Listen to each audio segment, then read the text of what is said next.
Aunque el tema del ser humano no es nuevo, tal vez encontrarás en estos videos ideas que no conocías.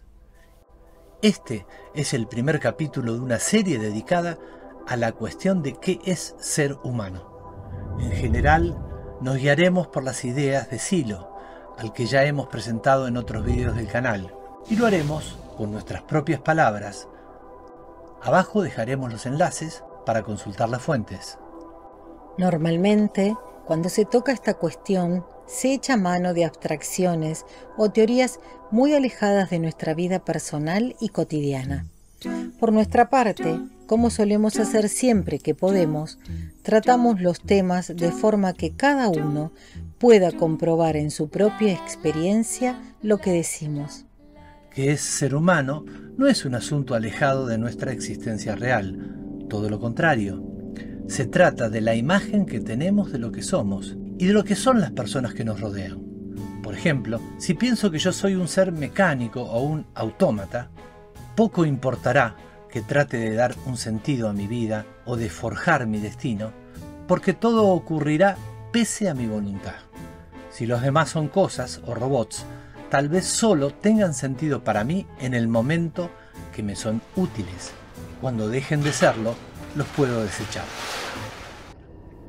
Si pienso que la naturaleza humana es cruel, seguramente tendré que estar a la defensiva. Si pienso que la gente es absolutamente egoísta o destructiva, por definición, seguramente no tendré esperanzas en que la sociedad cambie.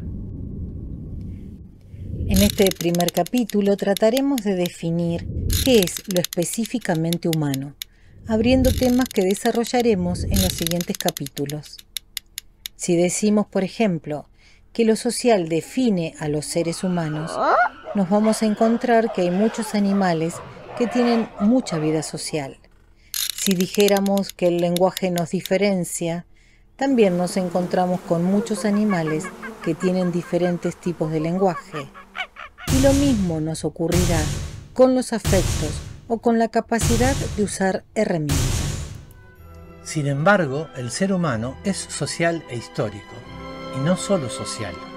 Un tigre es igual al primer tigre. En todo caso, va cambiando en una lenta evolución genética. Pero nosotros somos hijos de nuestro tiempo. Hemos crecido en un medio formado por la acumulación de transformaciones a lo largo de la historia. No se trata de una naturaleza humana fija, sino de nuestra capacidad de transformar el medio a la vez que nos transformamos a nosotros mismos. Si hay alguna naturaleza humana, es precisamente el cambio continuo.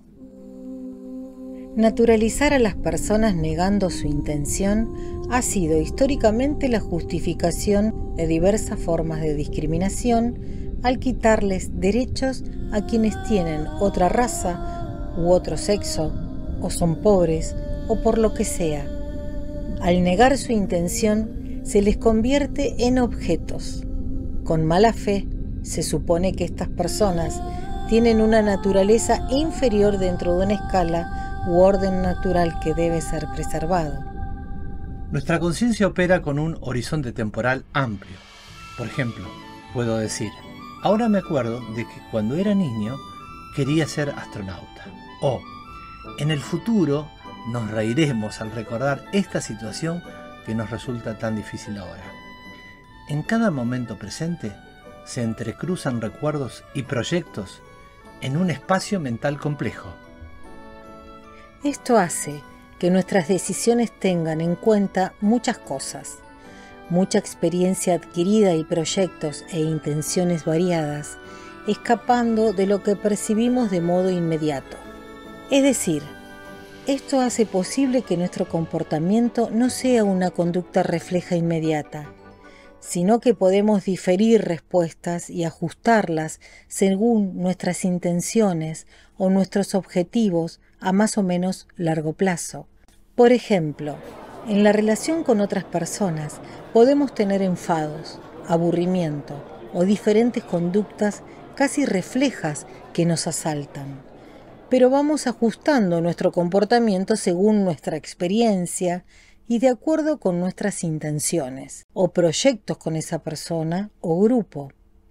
Como veremos más adelante, esta posibilidad de comportarse en contra de lo dictado por el instinto es lo que hizo posible a nuestros ancestros acercarse al fuego y dominarlo, escapando del sometimiento de los condicionamientos naturales.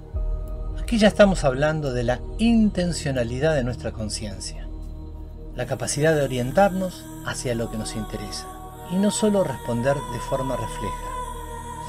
Una cosa es oír algo y otra cosa dirigir nuestra intención a lo que oímos, es decir, escuchar. Es diferente oír que escuchar, ver que mirar, acordarse de algo que evocarlo. La intencionalidad siempre está lanzada hacia el futuro. La ampliación temporal de nuestra conciencia más la intencionalidad hace que podamos dar un sentido a las cosas que no tienen sentido en sí mismas. Lo más característico del ser humano es proyectar y dar sentido al mundo. Así lo expresa Silo de forma poética. Nombrador de 1000 nombres, hacedor de sentidos, transformador del mundo. Tus padres y los padres de tus padres se continúan en ti. No eres un bólido que cae, sino una brillante saeta que vuela hacia los cielos. Eres el sentido del mundo. Y cuando aclaras tu sentido, iluminas la tierra. Te diré cuál es el sentido de tu vida aquí. Humanizar la tierra. ¿Qué es humanizar la tierra? Es superar el dolor y el sufrimiento. Es aprender sin límites. Es amar la realidad que construyes. Así le vamos dando sentido a las cosas y transformando el medio para crear mejores condiciones para vivir. En síntesis, se trata de superar el dolor y el sufrimiento y ese ha sido el motor del progreso humano, tanto en lo personal como en lo histórico-social. Hasta aquí el primer video acerca del humano. En el siguiente video propondremos cómo experimentar esto que hasta ahora hemos visto de una forma algo abstracta. Trataremos cómo experimentamos lo humano en nosotros mismos y cómo nos podemos comunicar con otras personas teniendo presente lo humano en ellas.